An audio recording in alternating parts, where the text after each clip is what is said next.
Guys, maggulay po tayo ng ginataang langka. Ang pinakapaborito ko po sa lahat na gulay. Ang langka po na ginataan. Po natin ang sibuyas po. Pinigaan po ang langka mga guys. Then, nilagay na po natin ang pinigaan na langka mga guys.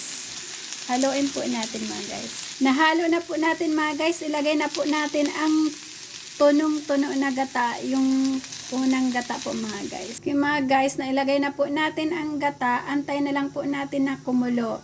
At luto na po. Kumukulo na po mga guys. Malapit na po.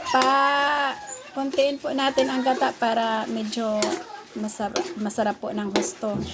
Ito po ang pinaka-paborito ko sa lahat na gulay is langka. Mga guys. Okay na po mga guys. Luto na po. Yummy! Yummy, yummy!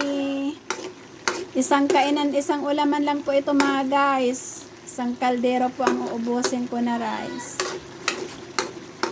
Kain po tayo mga guys. Kainan ng sarap langka.